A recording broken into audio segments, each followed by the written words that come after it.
Mais Nour, t'as toujours été comme ça, tu changeras pas. Eh oh Nour, tu m'entends? T'es trop tête en l'air. T'es hyper maladroite. Genre, c'est vraiment pas comme ça. Mais c'est vrai que toi, t'as toujours été comme ça. T'es grave pas une personne. Et tu penses qu'il m'a aimé, genre, tu penses qu'il pense quoi de moi? C'est sûr que je marche pas droit, c'est sûr. Mais de toute façon, j'y arriverai jamais, genre, c'est impossible. Voilà, elle doit tellement penser que je m'habille mal. Je mérite même pas de façon de faire tout ça. Je mérite même pas de réussir. Hi guys, j'espère que vous allez bien. Aujourd'hui, on se retrouve pour un nouveau podcast qui va être assez long, assez intéressant. J'ai plein de choses à vous partager comme d'habitude. Avant de commencer le podcast, n'oubliez pas de me suivre sur Instagram, de rejoindre le canal Instagram. Je vous envoie à chaque fois plein de liens de vidéos. N'hésitez pas à nous rejoindre sur le canal Instagram. Le podcast sera disponible sur Spotify, Apple Podcast et YouTube comme d'habitude. Je le mettrai demain ou après-demain sur les autres plateformes. Pour l'instant, il est que sur YouTube. Si vous aimez cette vidéo, n'hésitez pas à mettre un like, à commenter parce que ça me donne de la force. Et si je suis concentrée sur mon écran, c'est parce que mon texte est là-dessus. Parce qu'il y avait tellement de choses en fait et de recherches que j'ai faites que je ne pouvais pas faire ce podcast vraiment à la va-vite. Je suis obligée de prendre des notes. Depuis que je suis petite, on me dit que je suis trop dans ma tête en l'air, perdue dans mes pensées. Mais c'était pas juste de la rêverie, c'était du bruit intérieur constant. Plus j'ai grandi, plus j'ai réalisé que tout le monde ne vit pas ça. Certaines personnes vivent dans le silence mental, d'autres comme moi vivent dans une tempête continue de pensées. J'ai compris que la pensée peut créer, mais aussi détruire. Et ce podcast, c'est exactement ça, comprendre le pouvoir de la pensée, la souffrance qu'elle peut générer et surtout comment retrouver l'alignement. Alors la pensée, qu'est-ce que c'est vraiment? Est-ce que c'est quelque chose de créateur ou quelque chose de destructeur? C'est ce qu'on va voir déjà dans l'introduction de ce podcast, avec la célèbre phrase que j'ai citée dans mon dernier podcast de René Descartes, je pense donc je suis. Descartes disait, même si je doute de tout, le simple fait que je pense prouve que j'existe. Donc pour Descartes, la pensée c'est le fondement de notre existence consciente. La seule chose en fait que Descartes a conclu, la seule chose concrète de laquelle il était sûr, c'est ce qu'il y avait dans sa tête en fait. Donc c'était sa pensée. Que la pensée en fait c'est la seule chose qui prouve qu'il existe. Mais aussi pour lui, la pensée elle façonne notre perception, nos émotions et notre réalité. Par exemple, j'ai noté 2 personnes qui vont vivre une rupture. L'une va penser « je suis nulle, je mérite ce qui m'arrive, c'est de ma faute, etc. » Et l'autre va penser que c'est une redirection, que s'il lui arrive quelque chose de mal, c'est parce qu'il y a quelque chose de bien derrière. Donc c'est la même situation, mais c'est 2 pensées différentes et 2 réalités complètement différentes. Il y a une personne qui peut même aller peut-être en dépression, qui peut mal vivre ça peut du coup lui créer des maladies, une mauvaise santé physique, etc. Donc plein de choses négatives. Mais l'autre personne qui va voir ça comme une redirection, ça va être justement quelque chose de bien pour elle parce que finalement, vu qu'elle pense ça, elle va le créer et elle va aller vers un chemin qui est encore meilleur, qui sera encore meilleur pour elle. Il y a un truc dans mes recherches que j'ai trouvé extrêmement intéressant. On va beaucoup parler de Eckhart Tolle parce que vraiment, je vous conseille, d'ailleurs je vous mettrai le lien de sa vidéo en description, mais je l'avais partagé dans mon canal Instagram. Et Carl Jung. Carl Jung aussi, c'est quelque chose que c'est un auteur que j'ai beaucoup retrouvé quand j'ai étudié la pensée. Les deux parlent de l'ego. L'ego, c'était le fait d'être, vous voyez, on dit égoïste, c'est le fait de penser à soi, le fait peut-être même d'être narcissique, avoir un ego surdimensionné. Non, on l'entend comme ça dans notre société. Là, l'ego, selon Carl Jung et Eckhart Tolle, c'est totalement différent. Donc alors, Jung parle du persona. C'est un masque social. L'ego, selon lui, n'est pas notre vraie nature, c'est un rôle.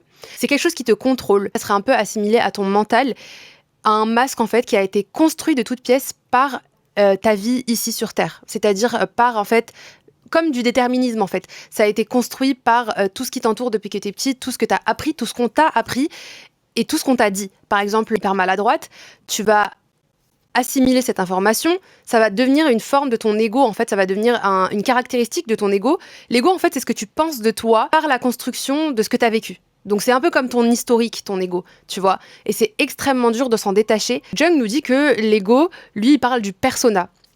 Et c'est un masque social. En fait, c'est tout ce qu'on nous a appris ici sur Terre, tout ce qu'on pense qu'on devrait être au final. Par exemple, quand tu sors dehors et que tu croises des gens, tu vas penser à ce qu'ils sont en train de penser. Par exemple, tu vas te dire...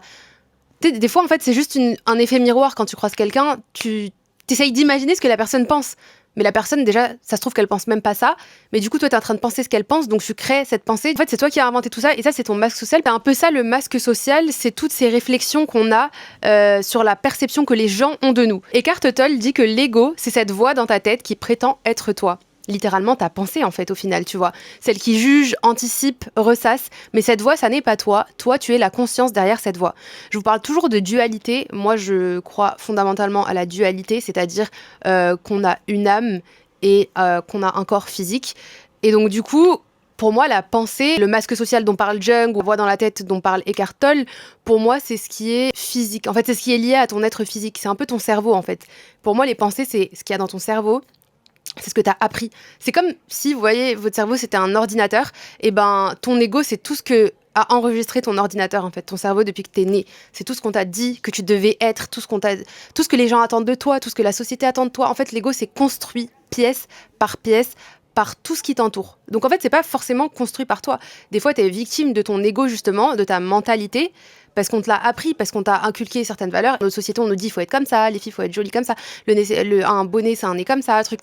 C'est plein de petits détails, et là encore, je vous donne des exemples physiques, mais il y a énormément de choses, même comportementales, etc., qui vont définir, en fait, notre ego. Donc en gros, ce qu'on pense qu'on doit être, tu vois, ou ce qu'on pense qu'on est. La pensée, en fait, littéralement, tu vois. Et donc, ça serait un masque social. Et pour moi, du coup, je suis absolument d'accord avec ces deux pensées-là de Karl et Eckhart Tolle, parce que je pense, du coup, à la dualité. Et pour moi, ça, c'est le masque social. Donc, c'est ce qu'on a créé de toute pièce physiquement.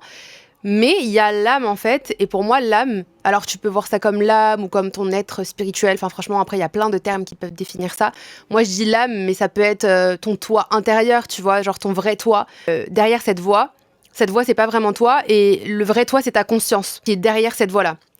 Donc moi, par exemple, des fois, je veux dire âme, mais vous pouvez assimiler ça à la conscience, en fait. Ton vrai toi, pour le coup, ça serait ta conscience. Ça serait, du coup, le vrai être intérieur qui est en toi, sans tout le reste, sans tout ce qu'on t'a appris, sans tout ce qu'on a construit dans ton cerveau, sans toutes ces idées que tu dois avoir de toi, etc., sans toute cette pensée, finalement, tu vois. Donc déjà là, on se rend compte que la pensée serait quelque chose de destructeur, parce qu'en fait, ça détruit le vrai nous, et du coup, on n'arrive même pas à penser le vrai nous, parce qu'on pense toujours via un masque social. La pensée compulsive, c'est ce mental qui tourne sans pause. Du coup, la pensée compulsive, c'est la pensée que tu ne contrôles pas. C'est cette pensée qui est vraiment, vraiment destructrice et que moi, j'ai toujours vécu. Si vous en avez pas, dites-le moi en commentaire. J'aimerais bien savoir, vous, quel est votre rapport à votre pensée, en fait. Donc, la pensée compulsive, c'est du coup ce mental qui tourne sans pause. J'ai l'impression qu'il y a une autre moi dans ma tête et que j'arrive à aller dans ma tête et pouvoir vivre dans ma tête. Je sais pas comment dire, c'est trop bizarre, mais en gros, j'ai l'impression que j'ai tellement de pensées qu'il peut se passer plein de choses et je peux ressentir plein d'émotions qu'en étant dans ma tête. Eckhart Tolle, du coup, parle d'inquiétude existentielle. C'est un bruit qui coupe toute paix intérieure. Et plus tu laisses ce bruit s'installer, plus tu accueilles l'anxiété, l'angoisse et la peur. Alors, l'inquiétude existentielle, j'ai trouvé ça hyper important. Le mot inquiétude, c'est l'opposé du mot quiétude qui contient quiet. Si vous regardez bien, et quiet, c'est quoi ? C'est le silence. D'accord ? Donc quiet, c'est le silence. Donc inquiétude, ça serait l'opposé, en fait, l'inverse du silence, ça serait le bruit. Et c'est pour ça qu'il parle de bruit qui t'étouffe, en fait, qui étouffe ton toi, ta conscience, et qui t'empêche de vivre, en fait. Et du coup, t'as tellement ce bruit-là dans ta tête que ça provoque de l'inquiétude. Et donc, pour Eckhart Tolle, l'inquiétude serait donc que le fruit de ta pensée. Elle n'existerait pas vraiment, en fait. Et ça, c'est super intéressant, parce que la plupart du temps, d'ailleurs, il a dit que la plupart du temps, toutes nos inquiétudes viennent de nos pensées. Vous voyez, on dit « Ah, je me suis inquiétée parce que tu me répondais pas au téléphone. » Pourquoi tu t'es inquiétée ? Parce que t'as pensé à plein de scénarios. Mais en fait, ces scénarios-là n'existaient pas. En fait, tu les as pensés, donc tu les as créés dans ta tête. Ok ? Donc en gros, l'inquiétude, c'est juste le résultat d'une pensée compulsive qui va être négative du coup. Tout. Nos malheurs, entre guillemets, de toute l'anxiété, l'angoisse, la peur. Ça m'a trop appris parce que moi, j'ai eu de l'anxiété depuis extrêmement longtemps et je me suis trop vue dans tout ce que j'ai écouté, tout ce que j'ai étudié, etc. Je me suis trop vue parce que c'est vrai que quand j'ai réfléchi bien, les scénarios en fait que j'ai vécus se sont bien passés. Par exemple, je vous disais qu'avant, j'avais peur de passer à l'oral à l'école, etc., des trucs comme ça.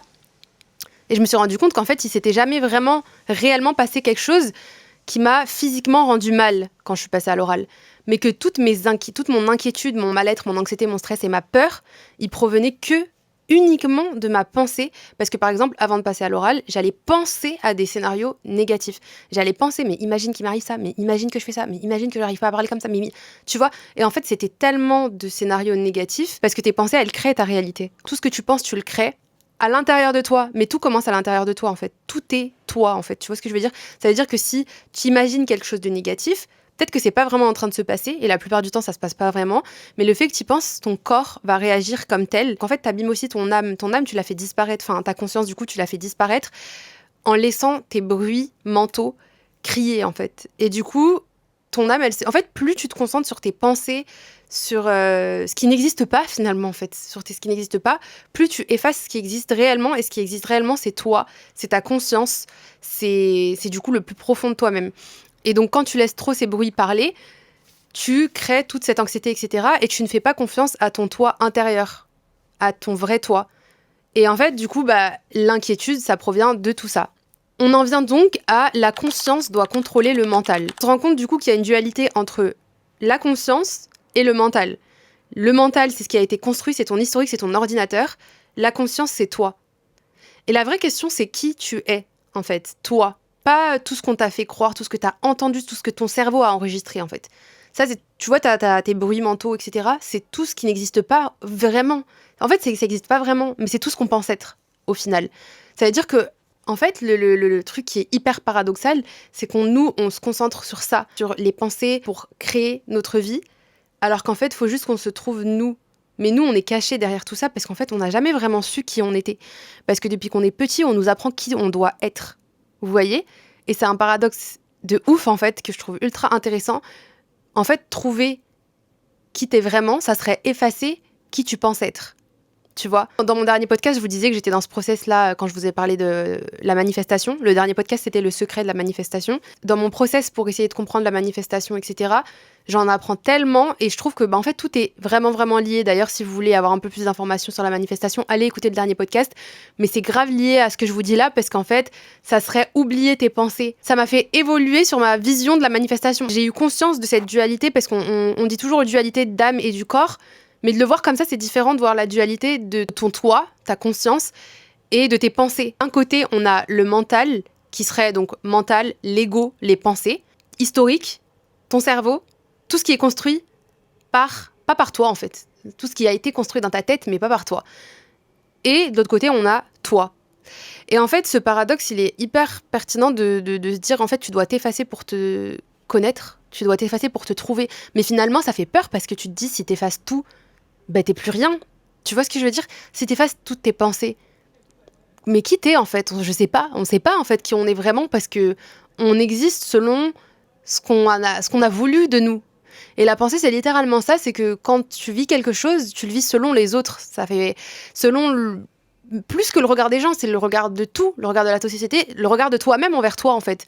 Tes pensées, c'est ton miroir, c'est ce que tu penses devoir être, c'est ce que tu penses pouvoir être, c'est juste ton reflet. Mais ce reflet-là, il est construit de toutes pièces par toi et par les autres et par tout ce qui t'entoure, tu vois.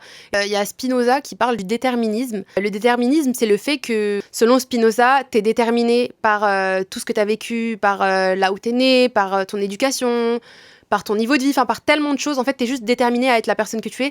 Pour Spinoza, en fait, t'as pas le choix d'être cette personne-là que tu es.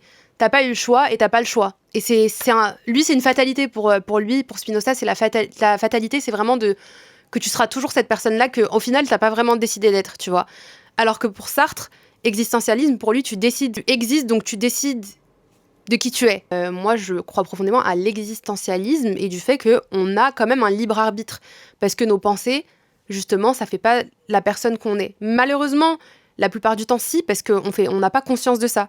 Et en fait, le truc, c'est juste de s'éveiller, de prendre conscience que tu n'as pas conscience, en fait. Et moi, par exemple, j'ai toujours cru que j'étais maladroite, j'ai toujours cru que j'étais tête en l'air, parce qu'on me l'a toujours dit, on me l'a toujours répété. Et en fait, c'est grave une fatalité, parce que tu vas faire une erreur, je sais pas, tu vas faire tomber un truc un jour, et on va dire, ah, t'es maladroite, tu vas en faire une réalité, tu vois, tu vas en faire une réalité, et du coup, ça va te suivre toute ta vie, tu vas dire, ok, donc je suis comme ça, je suis maladroite. Je pense que je suis maladroite, donc je le suis, tu vois. Et tu vas le créer, en fait, alors que c'est complètement faux, il n'y a aucune action qui en détermine une autre. C'est tellement une pensée déterministe. C'est pas parce qu'un jour t'as fait tomber un truc. En fait, les actes sont indépendants les uns des autres. C'est pas parce qu'un jour t'as été lâche que tu es une personne lâche. C'est pas parce qu'un jour t'as été courageux que t'es une personne courageuse. C'est trop bizarre en fait de penser comme ça quand on y pense parce que tu peux être tellement de choses à la fois. C'est trop bizarre de se mettre dans une case en fait. Tu peux pas te mettre dans une case et de penser qu'une seule petite action qui ne vaut rien, elle détermine toi, genre elle te détermine qui tu es. Ça, du coup, c'était vraiment quelque chose que je voulais vous dire avant de comprendre. Le mental, c'est un outil, mais aujourd'hui, il est devenu notre maître. Quand c'est le mental qui dirige, tu vis en décalage avec toi-même. Tes pensées, du coup, qui te dirigent, c'est pas toi, c'est pas ta conscience. Tu te dissocies, tu es dans tes pensées pas dans ta vie réelle. Dernièrement, je me suis dit que j'allais commencer à faire des massages, j'en faisais jamais et tout, et justement de me relâcher mes pensées, machin et tout. Quand je vous dis j'arrive pas, c'est un truc de malade, mais j'arrive pas à ne plus penser. Vous voyez, c'est dur de trouver le silence. Et il y a beaucoup de cultes, de religions, etc., où justement, oui, de toute façon, juste dans les religions, la prière, la méditation, ça existe vraiment dans toutes les religions. Et en fait, la prière, la méditation, c'est retrouver ton âme, ta conscience, ton toi. Tu vois, par exemple, je sais que les bouddhistes, ils font beaucoup de méditation, etc., parce qu'ils essayent de savoir qui ils sont. En fait, il y a que comme ça que tu te trouves qui t'es, parce que dans la méditation, il y a un silence, en fait. Il y a un silence et tu te retrouves face à toi-même. C'est ultra dur. Genre vraiment, c'est ultra dur. Vraiment, je rêve d'atteindre ce level un jour. Et pour ceux qui sont dans la religion, ça va être aussi la prière. La prière, c'est votre forme de méditation. Pour bien faire normalement votre prière, faudrait que votre prière, ça soit un silence complet. Dans la religion, je sais que quand tu fais ta prière, etc., t'as tendance à penser de ouf. T'as tes pensées qui fusent. C'est dur de se concentrer, en fait. Surtout à notre époque. C'est trop dur. Surtout que notre cerveau, il est tellement conditionné à être tout le temps distrait que c'est ultra dur de penser à rien. Mais c'est pour ça qu'on doit prier dans la religion, c'est pour ça qu'on doit méditer, même si vous n'êtes pas dans la religion, on doit pas vivre nos pensées, mais on doit contrôler nos pensées. Et ça, c'est ultra dur, mais la prière, c'est un step vers ça. La prière, la méditation, c'est en fait oublier ce que tu penses être pour trouver ce que tu es vraiment, tu vois. Donc, te dissocier tes pensées et ce que tu vis. Parce qu'en fait, dans tout ce que tu vis, tu penses.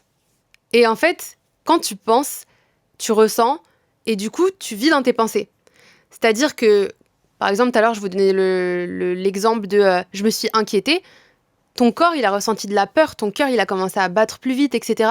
Est-ce que tu étais dans une situation de détresse à l'instant T ? Non. Dans ta tête, tu l'étais par contre. Dans ta tête, tu l'as pensé, donc tu l'étais. Et c'est ça, en fait, que nous dit Eckhart Tolle. Il y a une dissociation à comprendre et à faire entre notre pensée et notre conscience pour réussir à vivre dans le moment présent. On va en reparler après, mais en gros, le vrai bonheur, ça serait pas de poursuivre un rêve, d'être riche, d'avoir de l'argent, d'avoir une voiture. Justement, en fait, ça, c'est grave destructeur parce que tu penses tellement toujours à quelque chose d'autre. Ça, c'était mon rêve à l'ancienne et tout, et je l'ai réalisé, je me suis même pas rendu compte, tu vois. Parce qu'en fait, ça se finit jamais, c'est un peu infini, genre, tu vas toujours vouloir quelque chose d'autre sans te rendre compte de ce que tu viens d'avoir. Malheureusement, quand tu vis dans ce truc-là, tu seras jamais heureux à 100%. Peut-être que tu vas avoir des pics de petits bonheurs éphémères, tu vois, genre hyper courts et tout, mais tu seras jamais heureux à 100%. J'ai fait un podcast qui s'appelait Le Destin. Et dans ce podcast-là, je vous avais raconté ma vie, puisque je venais de rentrer de voyage et tout, et je vous avais parlé d'à quel point je pensais que partir en voyage, ça allait me faire me sentir mieux. Et je sais qu'il y a plein de gens comme ça.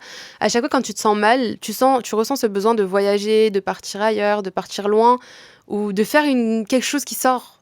Par exemple, je vais aller me faire un piercing parce que je me sens pas bien, tu vois.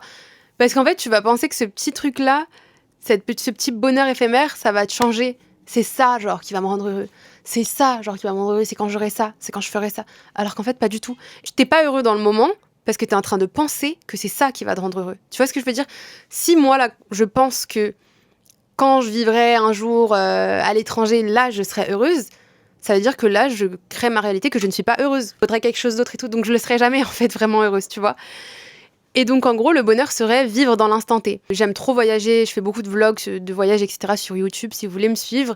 Mon premier voyage, entre guillemets, que j'ai vraiment kiffé ma vie, c'était mon voyage à Séoul, parce que je l'ai fait avec mes cousines et que c'était un peu mon voyage de rêve à l'ancienne. Je sais pas si vous avez cette sensation aussi, mais des fois, on a l'impression que quand on est à l'étranger ou quand on est en vacances, par exemple, on est heureux de ouf quand même. Enfin, ça, c'est un fait, tu vois. Des fois, tu dis, oh là là, j'étais trop heureuse quand j'étais à Séoul. Genre, pourquoi je ressens pas la même chose ici ? Tu vois, genre, j'étais trop heureuse à ce moment-là.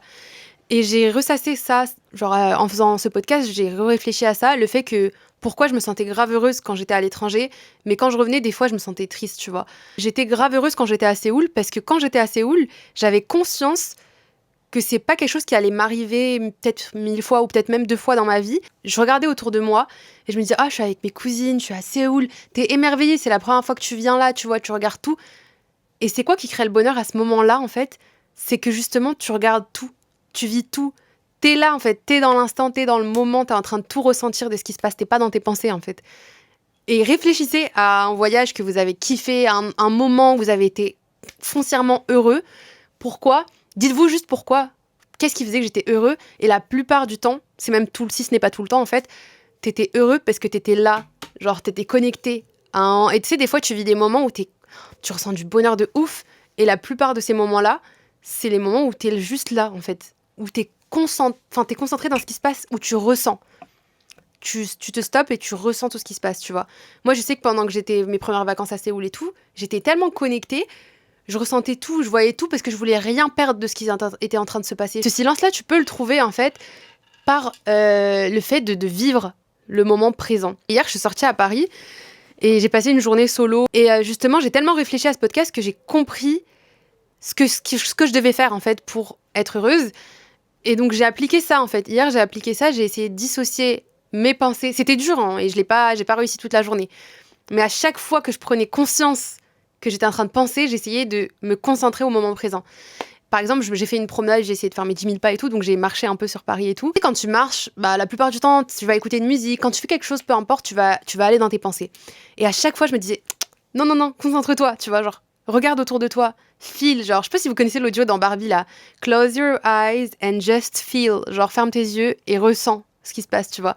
J'arrêtais pas de me répéter ça, mais en mode, je vous jure que j'ai ressenti un truc de malade. Genre, vraiment, je saurais pas l'expliquer, mais j'ai ressenti du bonheur, alors qu'en réalité, quand on y pense, c'était pas une situation qui sortait de l'ordinaire. Tous les jours, je marche à Paris, tu vois. Mais j'ai ressenti du bonheur. Genre, vraiment, je vous promets que j'ai ressenti quelque chose que je ressens pas d'habitude parce que j'étais en mode, il faut que je me concentre sur tout ce qui est en train de se passer et que je me concentre sur tous mes sens, en fait. Donc, les pensées créent nos émotions. Les émotions négatives sont des flèches tournées vers soi. Le stoïcisme disait, ce ne sont pas les événements qui blessent, mais notre jugement. La colère, la jalousie, l'envie, ce sont des poisons que tu bois toi-même. Par exemple, pense à un scénario qui t'a mis en colère. Tu vas ressentir de la colère envers quelqu'un. Mais la colère, c'est toi qui vas la ressentir. C'est toi qui vas te mettre en colère, du coup. Les émotions que tu vas ressentir, c'est des flèches tournées vers toi, parce que c'est toi qui vas les ressentir, pas quelqu'un d'autre. C'est toi qui te rends malade tout seul, tout simplement. Et ça, c'est le stoïcisme, en fait. Littéralement, c'est les émotions négatives sont des flèches tournées vers soi. On voit aussi l'importance de nos émotions et comment contrôler nos pensées. Ça permet de contrôler nos émotions et du coup de nous sentir mieux. Parce que si tu penses trop à des scénarios qui vont te rendre inquiète, à des scénarios qui vont te faire peur, tu vas avoir peur pour une situation qui se passe pas vraiment parce qu'elle se passe dans ta tête, mais du coup tu vas vraiment ressortir de la peur et ça va vraiment physiquement te rendre mal, en fait. Tout ça, c'est toi qui le crée et tu es la victime de toi-même. La conclusion de cette idée, c'est que tu te fais du mal à toi-même. La souffrance mentale, c'est une souffrance physique. L'anxiété chronique a des effets réels comme l'inflammation, fatigue, troubles digestifs, insomnie. J'ai compris que l'anxiété, ça venait de la pensée et pas de ta réalité. Ça a trop changé, vraiment, ça a shifté quelque chose. Genre, j'avais jamais pensé aux choses. J'avais jamais vu les choses sous cet angle-là, tu vois. Et je me suis rendu compte qu'en fait, mais oui, la plupart du temps où je me sens mal et tout, où j'arrive pas à dormir, où je suis anxieuse, c'est pas parce qu'une situation est en train de se passer, c'est parce que je pense qu'une situation est en train de se passer alors qu'elle se passe pas, tu vois. Et pourquoi j'arrive pas à dormir des fois le soir ? Parce que je pense, tout simplement, parce que je pense trop. Des fois, t'es comme ça et tout, et d'un coup, tu vas penser à la mort, genre, ou alors au fait que quelqu'un de ta famille peut mourir là, dans une seconde. Donc tu vas penser à ça, et d'un coup, là, tu vas te sentir trop mal, tu vas avoir envie de pleurer et tout. Tout ça, en fait, c'est toi qui le déclenches par ta propre pensée. C'est même pas en train de se passer, genre... Le mental, ça n'est pas juste dans ta tête.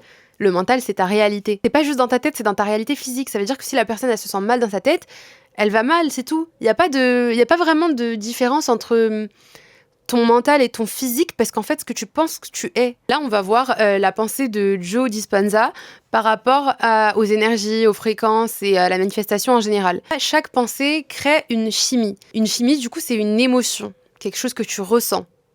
Chaque émotion crée une vibration. La vibration va créer une action et l'action va créer un résultat. Donc en gros, des études montrent que la méditation, par exemple, change littéralement la structure du cerveau. Tu peux transformer ta vie en transformant tes pensées. C'est pour ça que nous, on a tendance à faire le raccourci quand on parle de manifestation. Ouais, c'est la pensée positive. La clé de tout, c'est la pensée positive. T'as l'impression que c'est ultra facile, t'as vu quand on parle. En fait, c'est juste des affirmations, tu te regardes, tu te mets devant le miroir, tu dis je suis belle, et hop, tu vas penser que t'es belle. Pas du tout. Genre vraiment, c'est un process qui est c'est un process qui est chimique, littéralement. Genre vraiment, tu dois changer. Pour changer ta pensée, faut déconstruire, comme je vous disais dans mon dernier podcast, faut déconstruire tout ce que tu penses être. Tu vois, et en fait, je vous parlais de ça dans le dernier podcast, dans d'autres mots, mais je vous disais que pour pouvoir se reconstruire, il faut se déconstruire. On parle de deux choses, donc la conscience et le mental, ça serait que faut oublier tout ce qui t'a déterminé ton mental pour trouver. Ça serait même plus. En fait, ça serait plus que juste pour se construire, mais ça serait pour te trouver, toi, au fond. Parce que toi, t'existes, t'es là, mais tu sais pas qui t'es. Donc oui, la pensée positive, ça crée du coup des émotions positives. Vous avez parlé de la visualisation. Quand tu fais de la visualisation, tu visualises des choses positives qui se passent, du coup, tu les ressens. Mais c'est pas juste ça, en fait. Enfin, ça, c'est des petites étapes qui peuvent te permettre d'atteindre ça, mais en fait, c'est tellement quelque chose de plus profond, et on peut le voir, il y a les sages et tout, ils méditent depuis des années. Enfin, c'est vraiment des pratiques ancestrales. Et c'est dur, genre, pour arriver à un certain level de méditation ou de silence de tes pensées, c'est vraiment dur, tu vois. Je saurais même pas vous dire d'ailleurs pourquoi pas faire des études plus profondes sur ça. Mais voilà, en fait, c'est vraiment un processus qui est long, donc faut pas minimiser la manifestation, c'est quelque chose de long. C'est pour ça que je vous ai dit, il suffit pas de dire oh, je manifeste que je vais avoir ça. Tu vois, nous, on a trop démocratisé ça en mode j'ai trop manifesté cette situation et tout.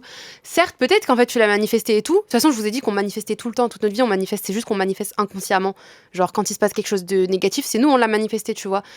Sans le savoir, des fois. Sans le savoir. Mais il faut juste prendre conscience.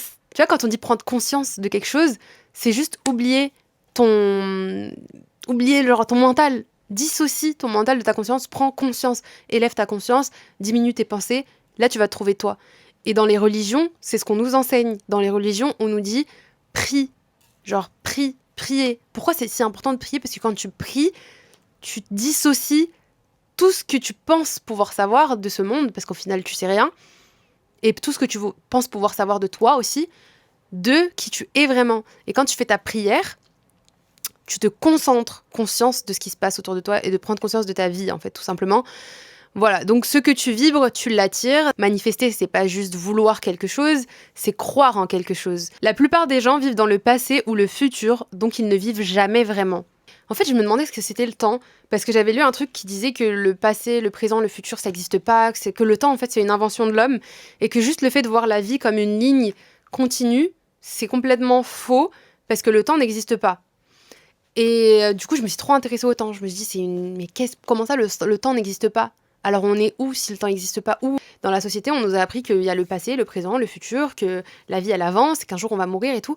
Mais ouais, un jour on va mourir, oui, la vie elle avance, oui, on vieillit, mais il n'y a pas de temps.